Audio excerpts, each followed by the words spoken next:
All right, so we are going to work together to go through the process of getting our text evidence to answer these questions. So I'm looking at the first question, and we're going to do that one together just to give you an example of how to go about with this process. So the first point that we need to look at, it says read the question carefully, figure out what it is asking you to find, and highlight the keywords that will lead you to your proof. Okay, so let's read the question. According to the story, what are some examples of things that people collect? Use details from the text to support your answer. Okay, so I'm thinking, what is the question asking us to find? I'm thinking that the question is asking us to find, well, according to the story, that doesn't really help me out. What are some examples? Examples of what? Okay, what are some examples of things that people collect? All right, so I think examples of things that people collect would probably be the best phrase to highlight as we're looking for our text evidence. All right, so that is done.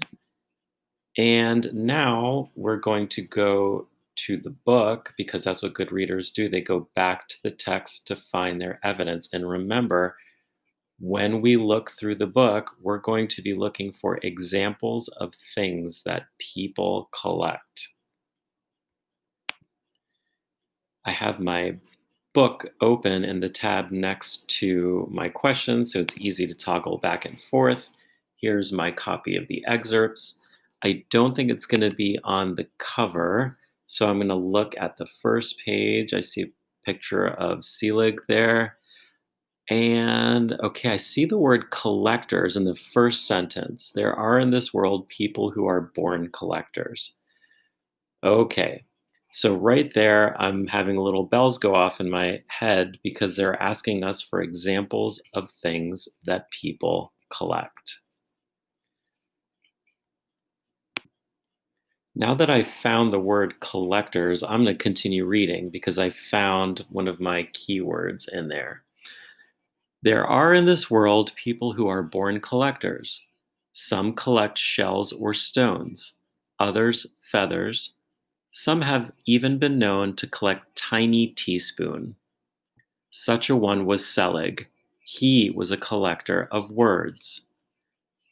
All right, so we found some examples from the text of things that other people collect: shells, stones, feathers, tiny teaspoons. So I'm going to put that in my answer.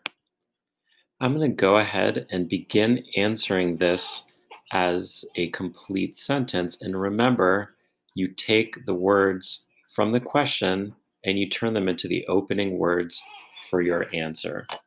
So, according, it's highlighting and I don't want it to.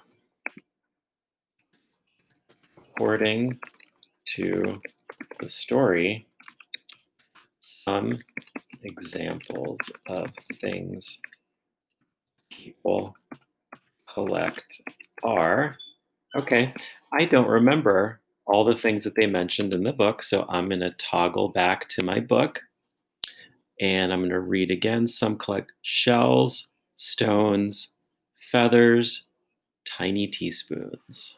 All right, so I'm going to put that in there.